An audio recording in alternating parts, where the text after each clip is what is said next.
Imagine कीजिए कि ना एक बहुत ही शानदार जादूगर का शो चल रहा है। अच्छा। हाँ, और जादूगर बड़ी ही चालाकी से अपने एक हाथ से एक लाल रुमाल लहराता है। वो चाहता है कि वहां बैठे हर इंसान का ध्यान बस उसी रुमाल पर रहे, है ना? ताकि कोई दूसरा हाथ ना देख पाए। एग्जैक्टली ताकि कोई ये ना देख पाए कि उसके दूसरे हाथ में असल भी चल क्या रहा है। तो 19 मार्च 2026 को ना HDFC बैंक की एक इमरजेंसी इन्वेस्टर कॉल हुई और सच बताऊं, मुझे वहां बिल्कुल ऐसा ही जादूगर वाला फील आया। मतलब रुमाल लहराने वाला काम हो रहा था। बिल्कुल यार, मैनेजमेंट लगातार मर्जर के फायदों का वो लाल रुमाल लहराता रहा, लेकिन असली सवाल ये है कि वो अपने दूसरे हाथ से क्या छुपा रहे थे। जो कि इस पूरी कॉल का असली मुद्दा था, है ना? हाँ, मुद्दा था ये बैंक के पार्ट टाइम चेयरमैन और इंडिपेंडेंट डायरेक्टर अतानु चक्रवर्ती का अचानक से इस्तीफा दे देना। और उन्होंने कारण क्या बताया पता है? व्यक्तिगत मूल्यों और नैतिकता, मतलब पर्सनल वैल्यूज एंड एथिक्स। ये बहुत भारी शब्द हैं। वही तो, जब किसी इतने बड़े बैंक का सबसे बड़ा अधिकारी ऐसे भारी शब्दों का इस्तेमाल करके अपनी कुर्सी छोड़ दे, तो मतलब बाजार का घबराना तो लाजमी है ना? बिल्कुल लाजमी है। और देखो, ये एक बहुत जरूरी सवाल खड़ा करता है फाइनेंस की दुनिया में। और खासतौर पर अगर हम बैंकिंग सेक्टर की बात करें ना, तो यहाँ सब कुछ भरोसे पर टिका होता है। Trust factor. एग्जैक्टली। बैंकिंग कोई फैक्ट्री तो है नहीं। ये मशीनों या किसी गोदाम में रखे माल पर नहीं चलती। ये चलती है भरोसे पर। जब वो भरोसा हिलता है ना, तो आपकी बैलेंस शीट के कितने भी बड़े नंबर्स क्यों ना हो, वो रातों रात बेमानी हो जाते हैं। सही बात है। और जब इस्तीफा देने वाला इंसान सीधे नैतिकता या एथिक्स पर सवाल उठा दे, तो मतलब ये सिर्फ कोई छोटा मोटा अलार्म नहीं है, ये एक बहुत बड़ा सायरन है। तो चलिए इसको थोड़ा विस्तार से खोलते हैं। आज की इस गहरी चर्चा का हमारा मिशन बहुत ही स्पष्ट है। हमारे पास इस इमरजेंसी कॉन कॉल का पूरा ट्रांसक्रिप्ट है और हम आज इसका विश्लेषण करेंगे। और वो भी एक खास नजरिए से। हाँ, हम इसे वॉरेन बफे जैसे लंबी अवधि के वैल्यू इन्वेस्टर के नजरिए से डीकोड करेंगे। बफे हमेशा कहते हैं कि जब मैनेजमेंट के शब्द और उनके काम आपस में मेल ना खाएं, तो हमें सिर्फ शब्दों को नहीं सुनना चाहिए। बिल्कुल, हमें उनके पीछे छिपे असली संकेतों को या सिग्नल्स को पढ़ना चाहिए। राइट। तो हम इस सारे शोर शराबे को हटाकर ये समझने की कोशिश करेंगे कि क्या HDFC बैंक के मैनेजमेंट पर अभी भरोसा किया जा सकता है या ये किसी बहुत बड़े खतरे की आहट है। तो शुरू कहाँ से करें? जहाज के कप्तान से। कप्तान तो वैल्यूज और एथिक्स का नाम लेकर चला गया। अब देखते हैं कि बचे हुए क्रू ने यात्रियों को, मेरा मतलब है इन्वेस्टर्स को, क्या स्पष्टीकरण दिया है। कॉल की शुरुआत में ही अंतरिम चेयरमैन के मिस्त्री और CEO शशिधर जगदीशन का जो लहजा था ना, वो पूरी तरह से डैमेज कंट्रोल वाला लगा मुझे। मैं एग्री करूंगा। यहाँ ना टोन एनालिसिस या मैनेजमेंट के लहजे की परख करना बहुत ज्यादा महत्वपूर्ण है।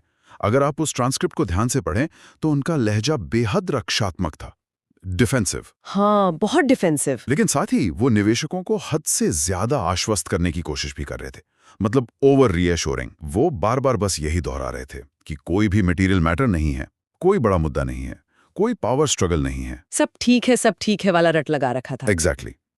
उन्होंने यहां तक कहा कि बोर्ड में पूरी एकता है। अब के मिस्त्री ने तो ये तक कह दिया कि वो 71 साल की उम्र में ये नई जिम्मेदारी बिल्कुल नहीं लेते अगर उन्हें बैंक की नैतिकता पर 1% भी शक होता। लेकिन ईमानदारी से कहो तो मुझे ये थोड़ा मतलब इमोशनल ब्लैकमेल जैसा लगा। इमोशनल ब्लैकमेल कैसे? क्योंकि कुणाल, प्रशांत और शिव जैसे जो कई एनालिस्ट्स थे ना इस कॉल में, उन्होंने मैनेजमेंट को काफी आड़े हाथों लिया। उन्होंने बहुत ही तीखे सवाल पूछे। और वो सवाल बनते भी थे। बिल्कुल बनते थे। उन्होंने पूछा कि भाई पिछले 2 सालों से बैंक के अंदर ऐसा क्या पक रहा था जो चेयरमैन को अचानक अपनी व्यक्तिगत नैतिकता के खिलाफ लगने लगा। आप खुद सोचिए, भारत के सबसे बड़े प्राइवेट बैंक का चेयरमैन किसी छोटे मोटे रिलेशनशिप इशू या आपसी मतभेद के लिए वैल्यूज और एथिक्स जैसे भारी भरकम शब्दों का इस्तेमाल क्यों करेगा? क्या वो जानबूझकर सीधे सवालों से बच रहे थे?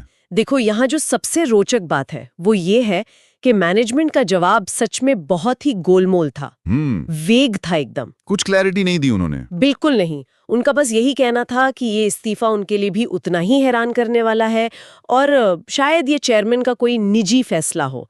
मतलब वो पूरी बात को पर्सनल रीजंस पे टालना चाह रहे थे। हाँ, जो कि गले से नीचे नहीं उतारता। और जब एनालिस्ट प्रशांत ने साफ शब्दों में कह दिया कि इस पूरी कॉल से उन्हें कुछ भी नया समझ नहीं आया है, तब भी मैनेजमेंट के पास कोई ठोस जवाब नहीं था। वाह, अगर हम यहाँ वॉरेन बफे के फ्रेमवर्क की बात करें ना, तो बफे का एक बहुत क्लियर मानना है, क्या?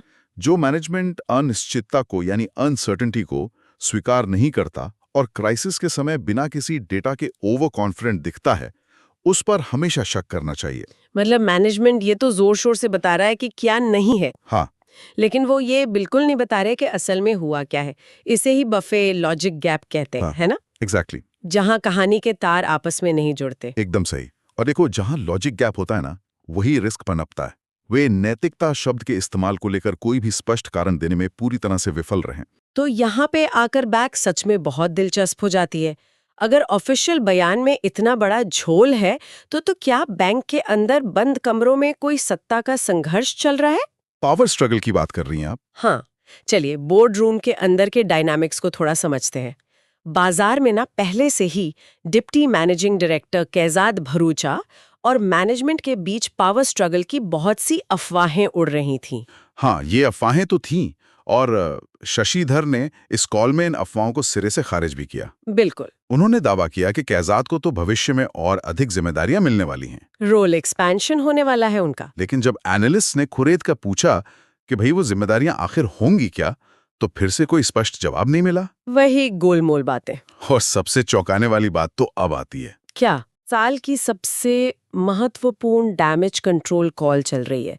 निवेशकों के मन में सैकड़ों सवाल हैं और बैंक का दूसरा सबसे बड़ा अधिकारी यानी कैजाद भरूचा खुद इस कॉल में मौजूद ही नहीं है। हाँ, ये बहुत बड़ा मिसिंग पीस था। और कारण क्या बताया गया पता है? Routine health checkup. Routine health checkup. सोचिए, ये कितना हास्यास्पद है। मतलब अगर घर में आग लगी हो तो क्या कोई डेंटिस्ट के पास दांत साफ करवाने जाएगा? बिल्कुल नहीं। क्या ये टाइमिंग थोड़ी नहीं बल्कि बहुत ज्यादा अजीब नहीं है? ये एक बहुत बड़ा रेड फ्लैग है, बहुत बड़ा। जब एनालिस्ट गोपिका ने इस गैर मौजूदगी पर सवाल उठाया, तो मैनेजमेंट का बचाव तो बहुत तैयार था। स्क्रिप्टेड लग रहा था। हाँ, लेकिन वो बचाव सच्चाई से कोसों दूर लग रहा था। कॉर्पोरेट दुनिया में ना, ये रूटीन चेकअप या फैमिली इमरजेंसी जैसे बहाने अक्सर तब बनाए जाते हैं जब कोई बड़ा अधिकारी या तो विरोध में होता है या उसे जानबूझकर मीडिया और निवेशकों के सवालों से दूर रखा जाता है। बिल्कुल, उसे छुपा दिया जाता है। और इसी बीच गवर्नेंस कमेटी यानी जीएनआरसी के अध्यक्ष हर्ष भनवाला ने मोर्चा संभाला। हाँ, उन्होंने ट्विटर पर चल रही गुमनाम शिकायतों और बैंक के विसल ब्लोअर प्रक्रियाओं का जिक्र किया था ना। हाँ, उन्होंने कहा कि ऑडिट कमेटी हर चीज की गहराई से जांच करती है। लेकिन उन्होंने सिर्फ ये बताया कि प्रक्रिया क्या है। ये तो किसी ने नहीं बताया कि उस जांच का परिणाम क्या निकला। यही तो कैच है। अगर हम इसको बड़े पैमाने पर देखें तो ये गवर्नेंस का एक क्लासिक डिफ्लेक्शन तकनीक है। डिफ्लेक्शन मतलब ध्यान भटकाना। हाँ, आप प्रोसेस को बहुत अच्छे से समझा देते हैं ताकि लोगों को लगे कि सब कुछ कंट्रोल में है, सिस्टम काम कर रहा है, लेकिन आप आउटकम या परिणाम छुपा ले जाते हैं। ओ, समझे। एक लंबी अवधि का जो वैल्यू इन्वेस्टर होता है, वो हमेशा ये देखता है कि क्या मैनेजमेंट अपनी गलतियों या कमियों को पारदर्शी तरीके से टेबल पर रख रहा है, ट्रांसपेरेंसी है या नहीं। और बफे तो कहते भी है कि बुरी खबरें कभी भी समय के साथ अच्छी नहीं होती। एग्जैक्टली, उन्हें तुरंत बता देना चाहिए। यहाँ बचाव की ढाल तो बहुत मजबूत दिख रही है, लेकिन डेटा और स्पष्टता की मतलब भारी कमी है। चलिए बोर्ड रूम के ड्रामे से थोड़ा बाहर निकलते हैं। ठीक है। जब घर के अंदर की बातें पूरी तरह से साफ ना हो और मैनेजमेंट ऐसी गोलमोल जवाब दे रहा हो, तो एक समझदार निवेशक हमेशा बाहरी वॉचडॉग की तरफ देखता है, यानी रेगुलेटर की तरफ। हाँ, और हमारे यहाँ बैंकिंग सेक्टर में तो रिजर्व बैंक ऑफ इंडिया यानी आरबीआई की भूमिका सबसे बड़ी है। तो इस्तीफे वाली शाम को ही एचडीएफसी बैंक के बोर्ड के कुछ सदस्य तुरंत भागकर आरबीआई से मिलने पहुंच गए। और आरबीआई ने भी बिना कोई समय गवाए उसी वक्त केकी मिस्त्री को 3 महीने के लिए अंतरिम चेयरमैन नियुक्त करने की मंजूरी दे दी। बैंकिंग की दुनिया में खास तौर पर इतने बड़े बैंक के लिए इस त्वरित एक्शन को ना एक क्रिटिकल सिग्नल माना जाता है। एक सेकंड, मैं ना आपकी इस बात से पूरी तरह सहमत नहीं हूँ। मैं थोड़ा पुशबैक देना चाहूंगी यहाँ। बताइए, क्यों? अगर मेरे घर में अचानक पुलिस आकर कहे कि सब ठीक है, घबराइए मत, तो मैं राहत की सांस नहीं लूंगी। अच्छा। मैं सोचूंगी कि पुलिस आई ही क्यों? क्या आरबीआई का इतनी जल्दी दखल देना और रातों रात मंजूरी देना अपने आप में एक बड़ा रेड फ्लैग नहीं है? ये एक नजरिया हो सकता है। क्या इसका मतलब ये नहीं है कि स्थिति सच में बहुत गंभीर थी और आरबीआई बस मार्केट में पैनिक फैलने से रोकना चाहता था? देखिए, आपका ये सोचना बिल्कुल स्वाभाविक है। लेकिन हमें बैंकिंग के काम करने के तरीके को समझना होगा। ओके।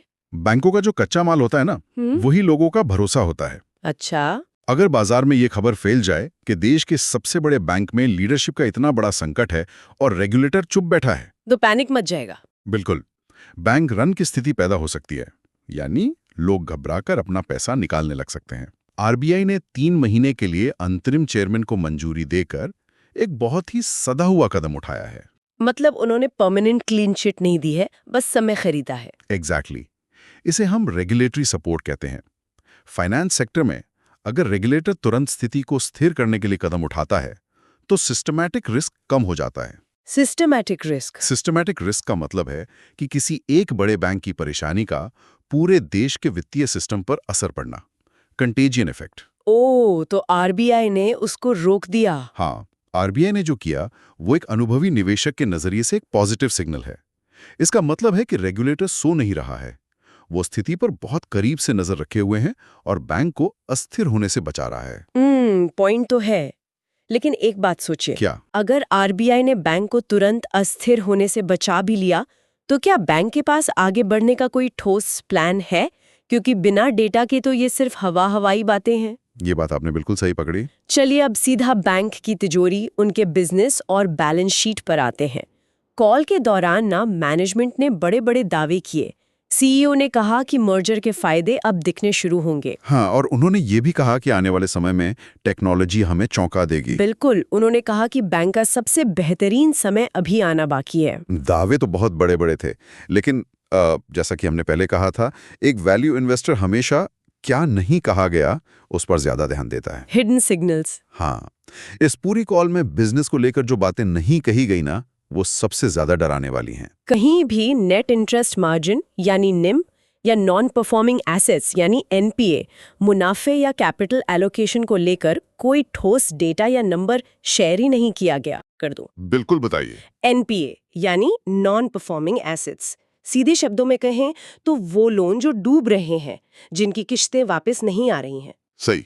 और निम यानी नेट इंटरेस्ट मार्जिन, इसे आप ऐसे समझ सकते हैं कि बैंक ने जिस रेट पर जनता से डिपॉजिट लिया और जिस रेट पर आगे लोन दिया, उसके बीच का जो मुनाफा होता है। बहुत बढ़िया समझाया आपने। तो आप कह रहे हैं कि मैनेजमेंट ने अपनी कमाई और डूबते लोन्स के बारे में कोई भी स्पष्ट डेटा नहीं दिया इस कॉल में? बिल्कुल नहीं दिया। और इसके साथ ही एक और बहुत जरूरी चीज होती है कैपिटल एलोकेशन या पूंजी का आवंटन। इसका क्या मतलब होता है? इसका मतलब है कि बैंक अपने पास मौजूद पैसे को कहाँ निवेश कर रहा है, किन सेक्टर्स में लोन दे रहा है, और ये जो टेक्नोलॉजी की बात कर रहे हैं उस पर कितना खर्च कर रहा है। ओके। मैनेजमेंट ने कहा तो बहुत कुछ कि हम बहुत आक्रामक तरीके से आगे बढ़ेंगे, ग्रोथ होगी, लेकिन बिना किसी टाइमलाइन या मेजरेबल टारगेट्स के ये सिर्फ मीठी मीठी बातें हैं, नैरेटिव है बस। हाँ, मतलब बातों को जमीन पर कैसे उतारा जाएगा, इसका कोई रोड मैप तो था ही नहीं। बिल्कुल नहीं था। तो ऐसे में एक इन्वेस्टर क्या करे? इन वादों पर भरोसा कैसे किया जाए? देखिए, यही कारण है कि हमें इसका एक 5 ईयर इम्पैक्ट असेसमेंट करना होगा, यानी अगले 5 सालों के प्रभाव का आकलन। अच्छा, वो कैसे? अगर हम इस पूरे घटनाक्रम को देखें तो 3 स्थितियां बन सकती हैं। चलिए एक एक करके देखते हैं। बेस्ट केस सिनेरियो क्या है? बेस्ट केस सिनेरियो यह है कि ये इस्तीफा केवल एक अस्थायी शोर है, टेम्पररी नॉइज। शायद सच में कोई मामूली मतभेद था अतानु जी और मैनेजमेंट के बीच, और बैंक आगे चलकर मर्जर का पूरा लाभ उठाएगा और नई ऊंचाइयों पर जाएगा। ओके, ये तो हो गया बेस्ट केस। और बेस केस क्या हो सकता है, मतलब जिसकी संभावना सबसे ज्यादा लगती है आपको? बेस केस ये है कि बैंक की जो ग्रोथ है वो तो जारी रहेगी, क्योंकि उनका इंफ्रास्ट्रक्चर और डिस्ट्रीब्यूशन नेटवर्क बहुत बड़ा है। हाँ, टू बिग टू फेल वाला हिसाब है। बिल्कुल।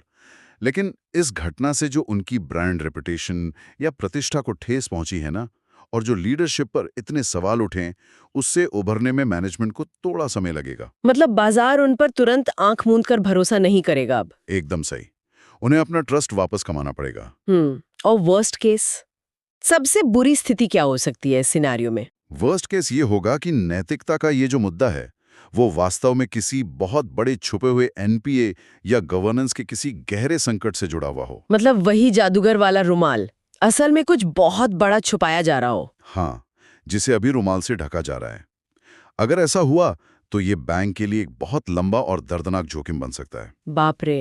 हालांकि आरबीआई के त्वरित समर्थन को देखते हुए वर्स्ट केस की संभावना भी थोड़ी कम ही लगती है मुझे। तो इस सब का आखिर क्या मतलब निकलता है? हमने इतनी लंबी चर्चा की जादूगर के रुमाल से लेकर आरबीआई के एक्शन तक और 5 ईयर इम्पैक्ट तक।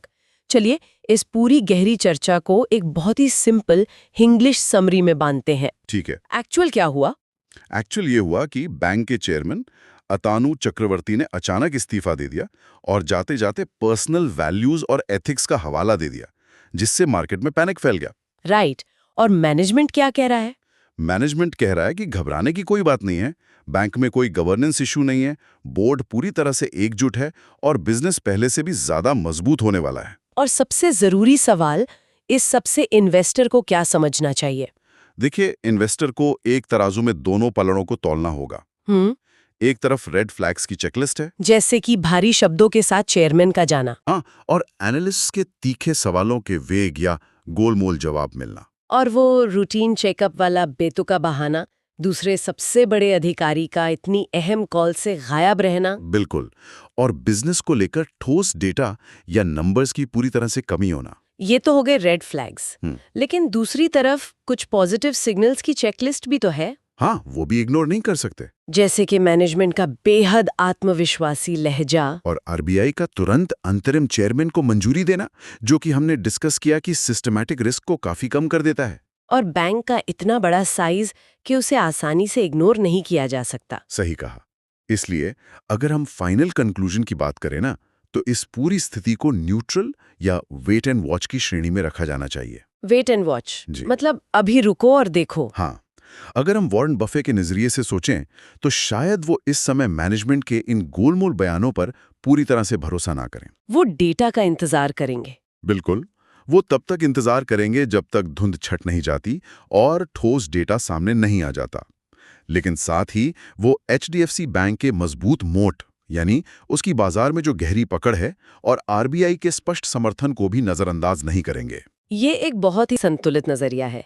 लेकिन जाने से पहले मैं एक ऐसा विचार छोड़ना चाहती हूँ जो इस सोर्स मटेरियल से थोड़ा आगे जाता है, लेकिन सोचने पर मजबूर जरूर करता है। बताइए, क्या विचार है? क्या ये संभव है कि लीडरशिप का ये अचानक झटका वास्तव में बैंक के लिए एक क्लीन अप प्रक्रिया का हिस्सा हो? ओहो, मतलब एक सफाई अभियान? हाँ, हो सकता है कि अंदर ही अंदर कुछ ऐसे पुराने जालों को साफ किया जा रहा हो जो भविष्य में बैंक को तकनीकी और रणनीतिक रूप से और भी अधिक आक्रामक और चुस्त बना दें। ये एक बहुत ही इंटरेस्टिंग एंगल है। क्या ये क्राइसिस भेष बदल कर आया एक अवसर हो सकता है? ये एक ऐसा सवाल है जिस पर हर गंभीर निवेशक को खुद विचार करना चाहिए। यह सच में एक बहुत ही गहरा सवाल है। और देखो, इतिहास गवाह है कि कई बार बड़े संकटों के बाद ही कंपनियों में सबसे शानदार टर्नअराउंड देखने को मिलते हैं। बिल्कुल। समय ही बताएगा कि ये एचडीएफसी बैंक के लिए सिर्फ एक संकट था या एक बहुत बड़े सकारात्मक बदलाव की शुरुआत। सही कहा। और हमेशा की तरह एक बहुत ही जरूरी बात, ये चर्चा किसी भी तरह की शेयर खरीदने या बेचने की सलाह नहीं है। यह विश्लेषण केवल शैक्षिक उद्देश्यों के लिए है। हाँ, this is not a buy और sell recommendation. This analysis is for educational purposes only. तो आज की इस गहरी चर्चा में बस इतना ही। सीखते रहिए और नंबरों के पीछे की कहानी पढ़ते रहिए।